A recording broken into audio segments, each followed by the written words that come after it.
Modi ji press conference क्यों नहीं करते? क्योंकि अगर प्रेस कॉन्फ्रेंस होगी तो सबसे पहला सवाल होगा, प्रेस की आजादी और पत्रकारों की सुरक्षा पर सरकार क्या कर रही है? और अगर प्रेस को पूरी आजादी दे दी जाए, तो फिर सवालों की लाइन लग जाएगी। सवाल कुछ ऐसे होंगे, आपके करीबी उद्योगपति गौतम अडानी को लेकर उठ रहे सवालों पर सरकार का जवाब क्या है?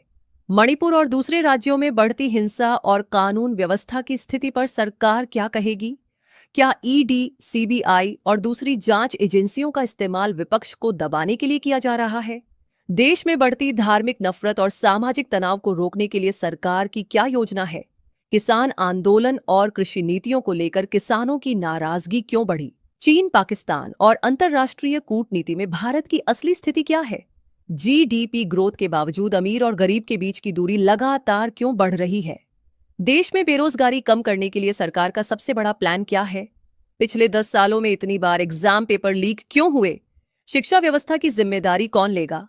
प्रेस फ्रीडम को लेकर अंतर्राष्ट्रीय रिपोर्ट्स भारत की आलोचना क्यों करती हैं?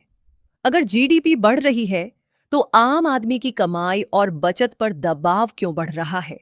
जम्मू कश्मीर में लगातार आतंकी हमले और सीमा पर घुसपैठ सरकार की सुरक्षा नीति की विफलता नहीं है क्या?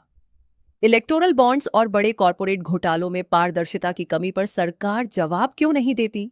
क्या लोकतांत्रिक संस्थाओं की स्वतंत्रता कमजोर हो रही है? क्या देश में सत्ता का अत्यधिक केंद्रीकरण लोकतंत्र के लिए खतरा बन रहा है?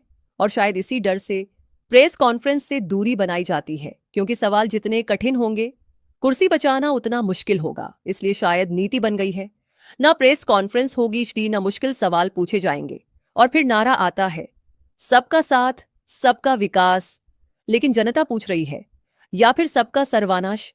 आखिर सवालों से बचना क्या मजबूत नेतृत्व की पहचान है, या लोकतंत्र में सवालों का जवाब देना ही असली ताकत है? आपकी क्या राय है? कमेंट करके जरूर बताइए।